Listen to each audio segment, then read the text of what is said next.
fight this has been. Good fight. He says that's a knockdown. No, the referee doesn't agree. Tried to sell it, but in the end, a great performance really from both of these fighters. No, it was a great performance by both, but listen, no one knew who Gabriel Maestre was.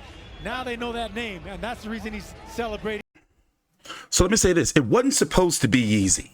Eimantas Stanionis should go on to win the WBA world title at 147 pounds. A belt that Gabriel Maestre won in the past, but was stripped because of this controversy right here. If you don't remember, on PBC on Fox, back in, what year was this? I believe this was 2021.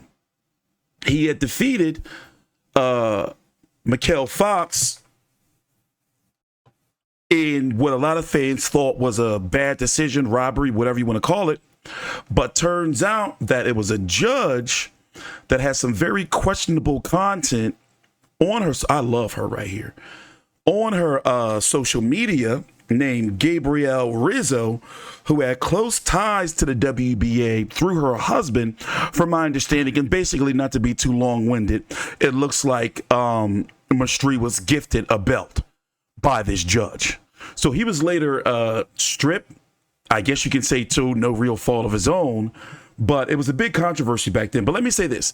I'm glad to see Stanionis back. Didn't look too sharp the first half of the fight. I think you can say belonged to Maestre. 14-0 with 9 KOs. He had 3 runarounds with Virgil Ortiz. Virgil Ortiz kept trying to make 147 pounds. Ultimately, Virgil Ortiz ended up at 154 pounds. Just last week, he beat up Tomas Delorme, a Uber driver, by the way, no bullshit.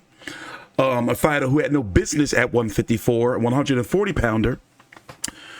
And Virgil Ortiz is going to be taking on Tim Tszyu on August the 3rd in the BMO Arena. So how is this fight relevant? Well, before we listen to the cards here, because I'm interested to hear them.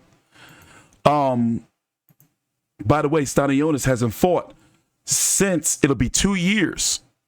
It's been over 2 years. It's been what is it? 2 years and a couple of weeks since he's fought, because he was trying to get a fight with let's listen in. Scores about 117 to 111. Don That's Trump wide. sees at 118 to 110, and Chris Magliore scores about 119 to 109. Wow. All three in favor of the winner, and still the undefeated WBA welterweight champion of the world, Eimantas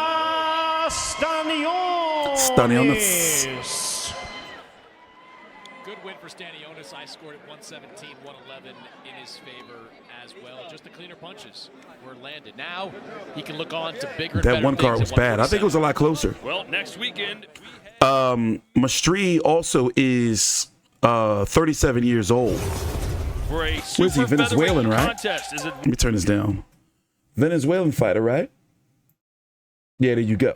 6-1 now with 1 draw. So not very illustrious long career, but these guys, him and Stanionis, fought before in the past in the amateurs.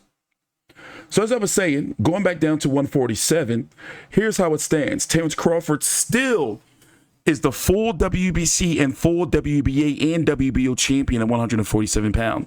It's expected that if he beats Israel Madrimov, or by the time we get to that fight, he's going to drop the WBA belt, and Stanionis will be elevated to full champion. And Mario Barrios, if he beats Fabian Maidana, a guy who shouldn't even be getting a shot, by the way, he's going to be elevated as well. This is also if Crawford drops. Now, Boots Ennis, the IBF champion, is taking on Cody Crowley in Philly, July the 13th. And Cody Crowley is the IBF mandatory. So we could see, now the reason why I'm not saying Terence Crawford is because Terence Crawford's already set his eyes on 154 pounds. He's got a whole plan to become undisputed. To break it down real quick for you is, if he beats Madrimov, he gets the WBA title. By the way, Madrimov ain't no joke.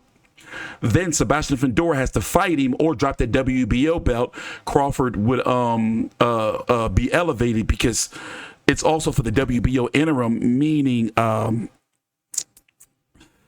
the Madrimov fight is basically for 2 belts. It's for the WBA and the WBO interim.